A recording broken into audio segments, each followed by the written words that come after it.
Hey guys, welcome back to Taste of Victory. I'm Tasty RC, and today we got an exciting deck profile for you that shows you budget is where it's at, baby. Budget can compete. We're here with Llamaboy, who got 19th out of 237 players in a Bandai's Top Cut TCG tournament. Llama, you want to go ahead and show the spicy budget deck that got you to Top Cut? Yep. All right. So starting with the eggs, we've got four Minomon and one Motimon. This is pretty standard. The Minomon plus 1k when attacking a Digimon, and then the Motimon plus 1k if you're level 6 or higher. The Minomon is really important for the early game, and just like in general with your megas, you want to be swinging into other opponents' Digimon, and the plus 1k is super important because plus 1k is enough to let you swing over any mega in the game because it's a 13k, or I guess except some, but today it was enough to swing over any mega in the game, which is super relevant. And then the Motimon is just a flat buff. You can also run like Budmon over this if you want to buff your lower level stuff, say like a Lalamon or something. But I like the Motimon because it works with like Kabutarymon, but more importantly, it lets Chaosmon swing over opposing level 7, so like other regular Chaosmons or Volderarm. Right. And so that's it for the eggs. Starting with the rookies, we've got 4 copies of the new starter deck Palmon. This card says plus 2000 DP when attacking an opponent's Digimon for the turn. It's really important that it says for the turn because it means when you swing into a Digimon, you gain the plus 2000, and if you have piercing, you pierce for the plus 2000, and it does stack. So underneath like a Herc, just by itself, that's 14k swinging over a Digimon, and then 14k in security, which dodges pretty much everything. And with an egg, it also swings over most level 7s except like Omnimons. And so this card is really good. It's the main rookie you want to see for your stacks. You really don't want to see anything else, and like the DP boost is probably the best you can get since you're running piercing. You don't really care about like generic boosts. You just want to be able to swing over other Digimon and also swing hard into security. Next up for rookies, 3 copies of the starter deck Tentomon. This card is super good. It's a 3 cost to play, and it says on play, reveal the top card of your deck. If it's a green Digimon card, add it to your hand. I think this card missed once in the entire tournament when it hit an option card. So like the hit rate is super high on this card. It's kind of just like a green Gabumon, the one that's on play draw one. It's a really good way of passing turn, and in general, it's just a good way to filter through your cards if you're like missing a level. You can just hard play this and find what you might need. Really good. At more copies than 3, it can be a little bricky, and obviously you don't want to digivolve into it because it doesn't provide anything to the stack. So that's why it's at 3. You could run 4, but I do think it can get a little bit bricky. Next up, we got 3 copies of the Vanilla Goblimon. 2 cost to play, 3000. This is just for memory efficiency. Right, if you got low memory, you can play this for Digizor or download or hidden potential discovered. Really good just to be like efficient with your memory. If you're being choked to like 2 memory, you can still bounce some plays off of this, as well as choking your opponent. As if you have like 1 memory, you play this, and then they go to 1 if they don't have a memory tamer. So this is good overall. Also, actually, what's significant is like digivolving this over like a Minomon, and then swinging over other rookies like vanillas or just like rookies with like decent stats. Really good. You just want to Spicy. run vanillas in general. It's just like significant. And then next, we've got 2 copies of the new BT4 Lalamon with the inheritable. When it's digibursted, add this card to your hand. This is another card you want to see underneath your main stacks because it's a reusable rookie. You don't need more than 2 copies of it because it can be kind of bricky, and it's got a 3 memory play cost. So it's not as valuable as something like Goblimon. And since it's reusable, you really only need to see it once to really get value off it. Because as soon as you digiburst it out, you just add it to your hand, and then that's another rookie. So you don't like always break on rookies. You can run more, but yeah, like I said, I think it gets bricky. But overall, I think this is a good card to run. so you don't like run out of rookies and like you can actually, play the game and keep up with your opponents. And then last for the rookie lineup, we've got 2 copies of Terriermon that blocks gaining memory except through tamer effects. This card came up a lot today. I played against 2 purple decks and 2 blue decks. So being able to play this to ensure that my opponent doesn't get like more memory on like what I give them is super important for like choking their memory, and just in general is really good for like playing against blue and not having to worry about hammer spark and security messing up your turns and stuff like that. A really, really good card. I would honestly run it at 3, but I don't have the 3rd copy. But I do really think you could run this card at 3. It can also come up against yellow if they don't have like War Growlmon or like War Greymon. So if you choke them, they can't blinding ray into their plays, which I think is super, super valuable. And I think it's really important to have in like a lot of matchups. Next up for the champions, we're running 4 copies of Warmon. The reason we still run the 6K blocker, even though it's 2 costs to evolve, it is 5 to hard play, which comes up a lot because you don't have to give as much memory over if you're like hard playing the 1 cost blocker. And also, it's really important. It didn't come up today, but against decks like green, which have Knithog, Woodmons don't get Knithogged, which is super, super important. And in general, you can crash or like block over a lot of stuff, which is really, really good. And since we're not, and this also helps with like the green OTK matchup. If you're worried about that, having more blockers in general helps that matchup a lot. And so running more blockers is definitely a good way of, playing around that matchup. And we're not running level 5 blockers, so I decided to run more level 4 blockers because it was really important, have those blockers out. And it came up a lot, having these extra blockers. There was definitely some games I wouldn't have won if I didn't have copies of these guys in the deck. Next up, 4 copies of the new starter deck blocker Kabutarymon. The significant point about these guys is that they're 1 cost to evolve. A lot of the times, if I have like a memory tamer out, I can hard play like a 3 cost, like a Tentomon, grab a card and then digivolve into Kabutarymon and choke them to 1. It's also just really good for climbing into your stacks. It's just really about like being like efficient with your memory. Because this deck is like generally a bit slower, you want to be able to like save memory where you can and like extend your turn where you can. So it's really important to run like the 1 cost to evolve so you can get up into your stacks faster.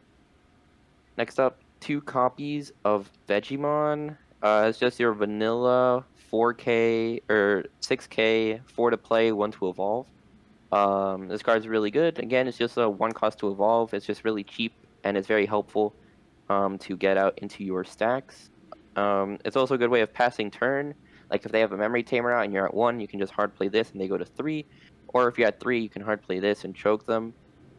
Being 6K definitely came up. Living security checks and being able to swing over other Digimon. And overall is just really helpful. Next up for the final champions, 2 copies of BT1 Kabutarymon. Ideally, this would be 2 more copies of Vegemon, but I don't have 2 copies of Vegemon, so I'm running this for the 1 cost to evolve. Luckily, the 6 play cost never came into play. But if it did, it would have been a lot worse than having more copies of Vegemon. The inheritable also never came up. The main reason being it's a your turn effect, not a when attacking effect. So when you swing over a Digimon and you have piercing, you lose DP off of this, which can sometimes cost you like Omega or something like that. And so that's why I don't really like running this card as much. And since you're digibursting a lot, you don't need to care about like all your sources. You really only need like 2 sources for the most part, which FC Palmon is your main DP boosting source. Next up, into the ultimates, running 4 copies of the Mega Kabutarymon from the new starter deck. This card is really good. It has the inherited effect when you delete a Digimon in battle and survive, trash the top card of your opponent's security stack. And this does trigger before piercing. And this card was super, super clutch in the tournament. I was able to trash like a bunch of options like memory, like Jack Raid or like a Kitus Breath. I also trashed like an Omnimon at one point that would have killed my Mega. I also trashed like Tamers. It's just a really, really good card. And it's essentially 2 checks, but instead of running a card, say like Kokuomon, which is hard 2 checks, you're guaranteed to get 2 checks because you don't die on the first check, because you just trash it, so you don't engage in like security, and you don't activate any security effects. Next up, running 3 copies of the download Blossomon. Obviously download is really important, especially in this deck. We are running Knithogmon, and so being able to download into Knithog is really, really strong. And just in general, like having download to like accelerate your game plan is just really good. Downloading into Herc never really came up. The reason is like a lot of colors can punish that. Right, yellow has like War Growl Slash, or if they have enough memory, War Greymon. And purple has like Vengeance, and then just like in general, like option cards that like get rid of Digimon, which is why like the download really only comes up for the Nidhogg, which is why we only run 3 copies of it, and we don't run any copies of Argomon, the one that's restricted to 1, because it's a 6K. And the reason that's bad is if you are forced to push out in any scenario, the Argomon does die to War Greymon proc, just 1 effect, and while the inheritable is nice, it in testing it never really came up, or if it came up, I was already like in a winning scenario, so it didn't necessarily like help me win the game. So it wasn't I wasn't really missing. I was never like, oh, I wish I had Argomon level 5 in this deck. So that's why we run 3 copies of this and no Argomon. 'Cause again, it's 7K, so it lives, and it can also it actually came up against Imperial. They would bring out their Pyogemon and then like go into Blossomon, Digizorb, and then swing with like a Minomon underneath and swing over their Pyodras, resetting their board. Really, really good card. And then to round off the champion or the ultimate lineup, 2 copies of the new SR Lalamon, Digiburst 2, suspend a Digimon, and the inheritable effect. If you have a tamer in play, suspend one of your opponent's Digimon.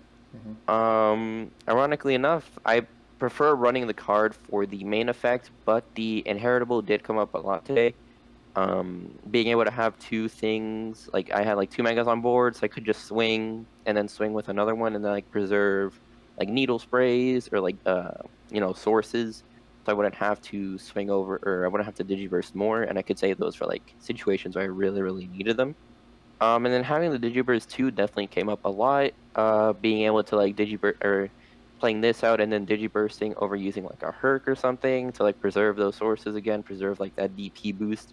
And in general, just like in the mid game, being able to control my opponent's board. Like if I have like if this comes out of the racing with like a Palmon underneath, that's 9K. That's swinging over like every ultimate, which is really good. It really helps you like control the flow of the game.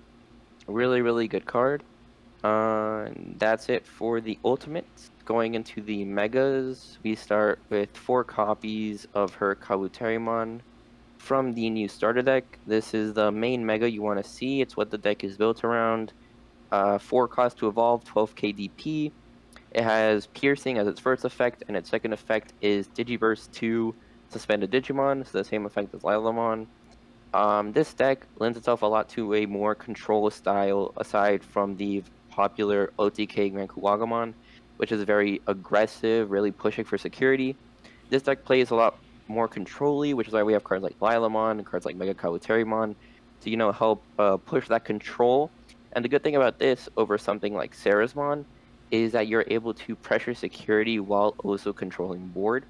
So you're never like really behind, right? Because you're always pushing security, punishing their security.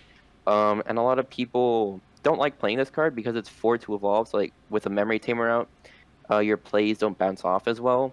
But I still think this card is very, very strong. I got 19th today, and this card was just really, really good. Um, the main idea is you want to sit this in raising and then put out pressure with like your rookies, eventually forcing out their mega, so they would have to do something to respond, and then you punish their mega by going into Herc. Obviously, this deck was very popular when HPD wasn't limited, but even with HPD limited, it did come up using HPD to go into this for free. Extending my turn, being able to punish my opponent for not expecting the HPD, not playing around it. And just in general, a really good card. I really like this card, and it comes from the starter deck, which is kind of what makes it budget. Is it's pretty easily accessible, and it's not that expensive either way. Um, Wrapping up the level 6 lineup, 3 copies of Nidhogg. This is kind of a staple, I think. for now and like for the future of green. 5 to evolve, 13 KDP. When digivolving, Digiburst 4. This is significant because you need to have a full stack from a racing area to use its effect. You suspend all 5k or lower DP Digimon, and then you send all rested Digimon to the bottom of the deck. This works really well with Herc because you can Digiburst with Herc, like Digiburst, the big guy that you can't normally swing over, and then go into Knithog and send it to the bottom of the deck. It's a great way to play around cards like Millenniumon or cards with Vengeance and purple because you don't actually have to like swing over them. A really, really good card. This card came up a lot. It's like a super hard carry, super good for control, super good like anti-aggro, especially if your opponent isn't expecting it, which is the great thing about Blossomon is that if you have a rookie, all you need is one memory to go from rookie to champion to Blossomon, suspend itself, and then Nidhogg. So a lot of players don't expect it. Really easy to catch people off guard, and really strong card in general. 13k DP is also good because it swings over a lot of stuff. Working with like Lalamon or Herc, you can just swing over other big bodies as well. And that's it for the level 6 lineup. For the level 7s, running 2 copies of regular Chaosmon. Um, this card is 6 to evolve from either black or green, 14k. It has piercing, and when digivolving, unsuspend the Digimon to swing at a Digimon again, and you can attack unsuspended Digimon. This card works really well with Herc because you put a lot of pressure on board, being able to clear 2 bodies, as well as Nidhogg, since like Nidhogg becomes like just a vanilla bead stick. You just go Chaos over it, and then you got a much more threatening Digimon on the board, very hard to clear. Really, really strong card. You could run more than 2 copies. I didn't see it that much, but when I saw it, it really turned the game in my favor. Also being able to use HPD to go into Chaosmon for 1 cost is really, really strong. I did that I think once, and it definitely helped win the game for me. I was able to stay on my turn, and just extend my plays. Really, really strong card. It's definitely the preferred level 7, I think, for this deck because Valderarm just doesn't put on that pressure that this card does with the piercing and deleting a Digimon.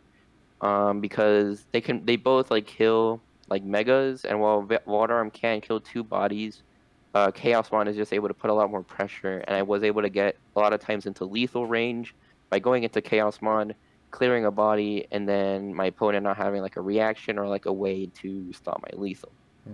That's it for the Digimon. Next up for the options, 2 copies of Needle Spray.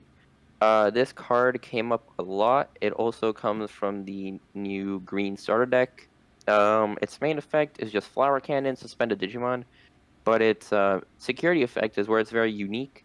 You activate the main effect, so suspend a Digimon, and then add it to your hand, so you essentially get 2 Needle Sprays if you find it in security.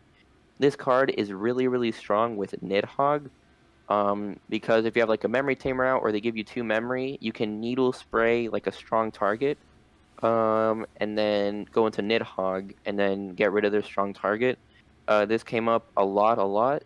Being able to suspend like unsuspended megas, like people trying to play around Nidhogg, or just like people going really wide and being able to punish it with needle spray. Also works with like Herc to preserve your stack. If you don't have a stack, or if you just want to keep like the inheritable effects underneath it. Really, really good card. Highly suggest running it at least 2 copies. Next up for options, obviously we run the 1 copy of Hidden Potential Discovered. This card never, or better said, it always comes up. Especially if you have it, to go into a Mega for free is just really, really strong. It just really opens up your plays a lot because you go into a Mega for free just for suspending a Digimon with like a memory tamer out. You can play a rookie, hidden potential into a Mega, and then you get into a really, really good spot. Because then you can even go like Nidhogg, not pass turn, and then go into like Chaos, swing something you weren't able to clear, or like Herc, just swing over 2 things. Really, really strong overall. You kind of have to run this card as a one of in every green deck. For the options, round off the deck, 3 copies of the Mimi Tamer, 4 cost to play, standard memory tamer, and then her main effect, if you have a level 5 or higher green Digimon, you may suspend her to either hatch a new egg or bring the card or bring the non-Digimon egg in your non-Digi egg in your raising to the battle area. It's just really helpful to turbo out more Digimon, and like especially if you're sitting and racing with Herc. When you bring him out, if you have Mimi, you can suspend her and instantly start booting up another stack in the raising area, which is really important just so you're always continuously keeping pressure and always having a level 5 in raising to be threatening like a Knithog or like a Herc play is just really, really strong and definitely can scare your opponent. Um, and just yeah, overall really good card. I don't think you run like Ken over this because you don't need that killing Digimon memory effect. I'd much rather be able to turbo out my Digimon as fast as I can and get into my stacks and really just control the board state of my opponent. And then so in the today in the tournament, it was 7 rounds. Round 1 I played against Wargreymon, which feels like a really good matchup for this deck. To be fair, in this game they did brick game 1, but game 2 was pretty even. I was able to control their board really well with Herc.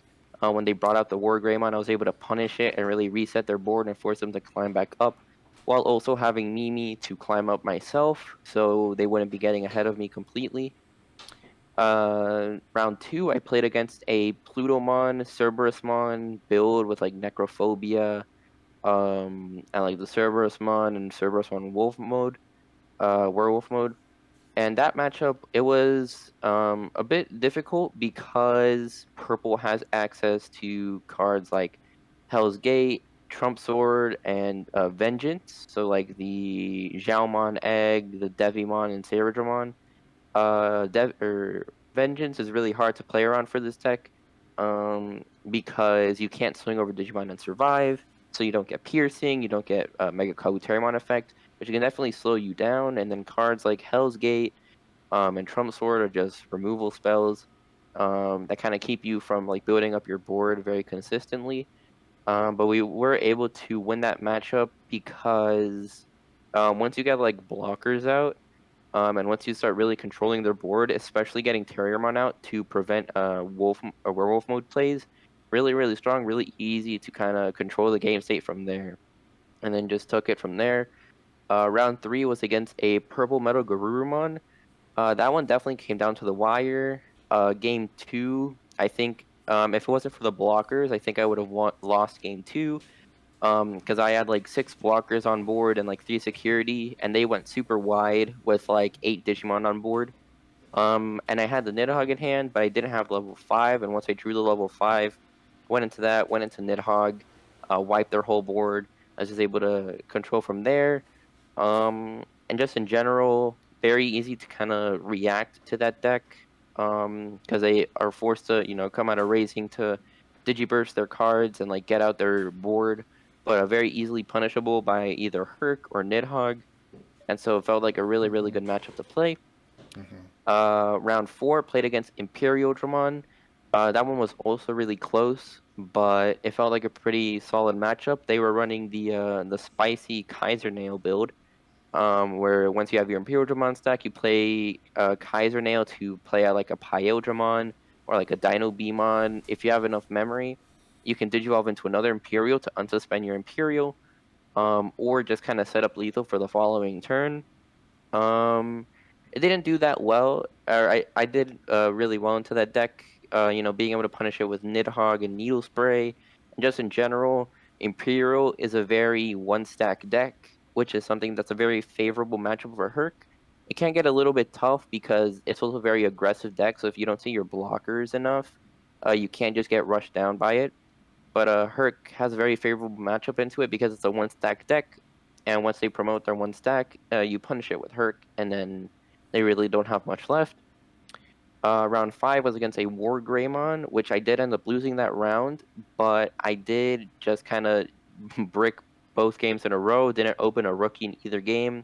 And breaking against something like War Greymon just really doesn't work because if you like try play out like a bunch of stuff on the field, like expensive stuff like your ultimates or your champions, it just gets cleared and you don't really establish a board state and you just kind of lose very slowly. And then round 6 was against another Imperial. It wasn't Kaiser Nail, it was just like a standard Imperial build. Which again, pretty good matchup, right? Being able to swing over stuff, killing their one stack, really, really significant. Felt really good to play into. And then the round 7, which I did lose, was against another Plutomon Cerberusmon build. But this one was running the I don't know if more copies, but they saw their Devimon a lot more, which made the matchup a lot more difficult. And uh, I wasn't really paying attention because like the last round, so I didn't play around like the Vengeance by playing out my blockers to stop that. So I did get punished by Vengeance a lot, and did get just like rushed down, and I kind of bricked in game 3 because I had the Knithog to punish the play, but I just didn't have the level 5 to, properly punish, and I was just kind of stuck. But you know what happens, and I think overall matchup's pretty good. If you get your hand going, and in general, I feel this deck is really, really strong as a control deck. I think it has really good matchups into most decks. Right, green, like Sarasbon in the last format suffered a bit against like aggressive decks like Imperial and Rookie Rush, because of just their natural aggressiveness and the fact that green in general is pretty slow. But now you have more blockers that you can run, and cards like Nidhogg, which really, really punish, wide or like Rookie Rush style decks, or just like really aggressive decks in general. So in general, I think this deck, yeah, really, really strong. Um, Matchup spread is really good. One of the main weaknesses is definitely being slow, being a 4 cost definitely hurts. One of the things I do want to try out in the future for this deck is running the promo Grankawagamon as an alternate mega as well. Kind of speeds up your game plan and puts a lot more pressure by attacking security multiple times. And in general, yeah, that's the deck profile for this green control budget list built mostly from like starter deck cards, and then like random, bulk green cards that you can find from like earlier sets and stuff like that. All right. Thank you so much for all that info, Llama. That was very insightful. Really great performance. At getting 19th out of 237 people is not easy at all, and on a budget too. Congratulations to you.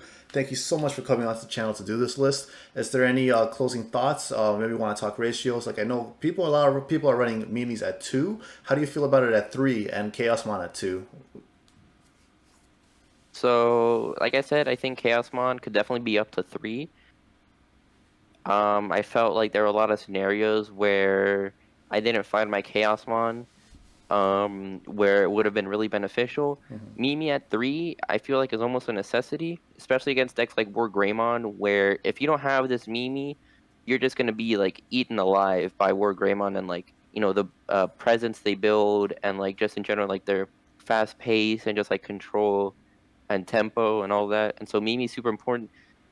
Securing your plays and making sure that you have the Mimi, being able to advance your own board state, secure the 3 memory to get more plays going. I think in general, just like against the War Greymon, I was able to have Mimi out and they didn't have TK, and it was just like super advantageous for me. And just like in that scenario, if the scenario's flipped, if they have TK, you don't have Mimi, you're pretty much screwed because they are gonna make sure they don't give you that memory to really work your plays in, and so they're just going to try choke you to 1 as much as they can. And so Mimi is super, super important to secure those plays, secure that you have the memory to expand your board, punish their board, play combos like Needle Spray, Nidhogg, or like Rookie HPD, or like 3 cost into like a blocker or something. Just in general, being able to expand those plays, being able to have those plays readily available, super, super important. And I think that's why you really need to run Mimi at 3 copies. Awesome. Thank you so much for that, Llama. It totally makes a lot of sense. I'm loving hearing all the thoughts that went into building this deck and piloting it. So thank you again for coming on. If you have any closing thoughts, go ahead and let us know now. Otherwise, I think this has come to an end on this profile.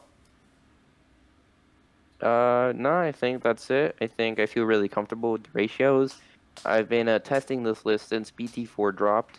So, I've put a lot of work, a lot of testing into this deck, and I'm really happy with the performance that I was able to have today. Really only losing to stuff, kind of beyond my control. Bricking is kind of just a natural thing that happens. You can't really control when it happens or not. Yeah. I do think aside from the games where I bricked, I think I played really well. I think the deck performed a lot, and so really Yeah. satisfied with the result. Underrated deck, honestly. Maybe not after this profile. It won't be underrated. All right.